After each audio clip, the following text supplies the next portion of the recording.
that in terms of budget for their entertainment, that people might not allocate enough budget for their entertainment, or may leave it too late?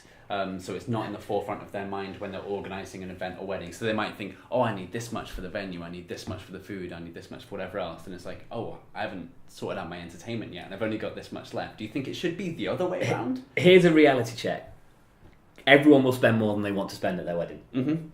As simple as that. Yeah, tell us one person who stayed within budget. We'd love to meet them. Yeah, please send them our way, and we want some help. But it's everyone will spend a little bit more than their budget. And yes, I think by looking at all the other things and leaving the band till last minute, guess what? Everyone wants to spend £1,000 on a band and no more. Yeah. Everyone wants, not everyone, but most people want a 3-piece band that play a bit of something for everyone. They're not an old fuddy-duddy band, they are sort of an upbeat, young, lively band. That's what everyone wants. There's only so many of them out there, and so people that look at far ahead and book those bands get the choice of those bands. They get the ones that are the better price for them in their area and the ones that fit within their budget. Sure.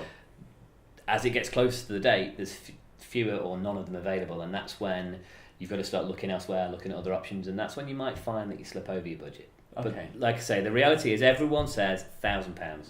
That's what I'm looking at spending. I don't know where they get that from. It's just a figure.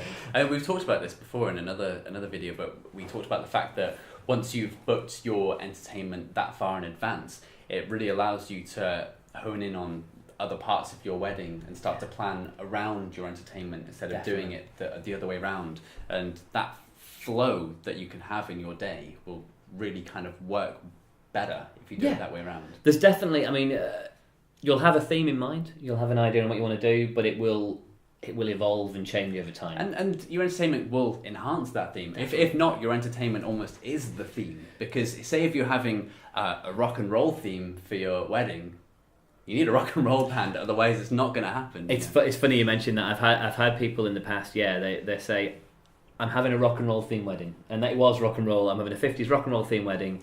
I need a 3-piece rock and roll band for £1,500, and it was in 2 months' time. Sure. And it was a popular date, and guess what? They're all booked. They're not available, yeah. And so then they were in this real situation where they got a rock and roll theme wedding with no rock and roll band.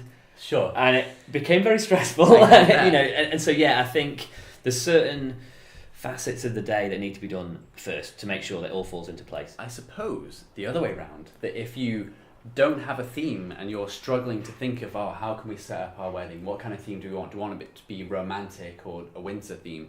If you look at your entertainment first and you think, there's some great acts out there that are kind of folky or whatever, and you can start to run that theme and think, okay, this is the theme that we're going for because we booked this band, or because we booked this entertainment. Yeah, I think that's it. People will base a theme around the venue or their entertainment, and I think that's a good, almost working backwards. Yeah. Making sure everything fits together. Exactly.